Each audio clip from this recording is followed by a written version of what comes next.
relationship, who's the prize? Ladies, fellas, there's a lot of talk about who the prize is in our intimate relationships, yet very few people ask this question outside of their private connections with boyfriends, girlfriends, husbands, or wives. See, the truth is that you're the prize. You are, or have the potential to be the prize. The prize in every relationship you're in. You may not realize it, but you're in a lot of relationships. Relationships with your phone, cable, internet companies, music, movie, TV subscriptions, gym memberships, mortgage providers, insurance, home and auto, banking institutions, you name it. I could go on, but you get the point. We have a lot of relationships, and we never consider ourselves the prize. In fact, we consider the companies, their services, and products as the prize.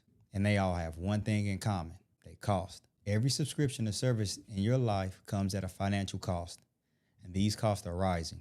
This is why we feel like our money goes through our hands like water. It's not a feeling, it's reality.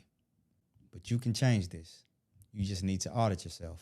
See, most people can spend their entire lives with one company, loyal to a specific brand, and even identify themselves with certain organizations. We're proud to receive their products and pay their rates, even when the rates go up and the services go virtually unused. We pay for subscriptions every month, $10 here, $100 there, $700 all over the place like it's nothing. In some cases, we completely forget that we have a service because we no longer use the service, but continue to pay because it's set to auto pay. Out of sight, out of mind. If we consider ourselves the prize, then we should maintain a certain value, a certain worth. And in order to maintain this value, then we must hold ourselves accountable. We must audit ourselves. Don't be intimidated by this term. It simply means that we'll review what we spend our money on. Here's the play. Step 1, identify where your money's going. Who are you in relationships with, and for what purpose? With streaming services developing more original content, the question is no longer if you subscribe to a streaming service, but rather which ones you subscribe to. What about gym memberships? Are you paying LA Fitness prices and barely go to the gym? Maybe try Planet Fitness to save a few bucks. Or YouTube. Keep it all in your pockets. After you've identified where your money's going, now we want to attach the dollar amount. How much are you paying for these relationships? So step 2, review everything you pay for every month. According to Finance Buzz, 24% of households report paying for at least 3 additional streaming services than they did 1 year ago. Another 21% are now paying for 2 or more streaming services. 1 in 4 spend more than $75 per month on streaming subscriptions, and 1 in 10 have no idea how much they spend. Please don't fall into the last category, but if you do, I'm pretty sure you have a lot of money that you could be saving and adding to your savings or investment accounts. This leads us to step 3. Add all your recurring bills each month to find out your total monthly payments. Now let's get to work and take control of your finance. In step 4, we're going to do something drastic. Cancel, cancel, cancel. Cancel every subscription that you're no longer using or can live without. We've been tricked to believe that the companies and their products are the prize. This is wrong. You're the prize. And because you are the prize, you have leverage. Understanding that you're the prize, cancel every subscription that you're either not using or can live without. See, most companies will contact you almost immediately and offer you incentives or discounts to stay loyal to them. Why? Because they understand that you're the prize, and they rather have some money rather than no money. Doing this will confirm that you're the prize. This next part is something that you may not expect to hear. Step 5, go shopping. That's right, go shopping. No, not at the store, mall, or dealership. Go shopping for better savings, better interest rates, and lower payments. Things like insurance policies for your home and auto should be at the top of this list. Here's how to save.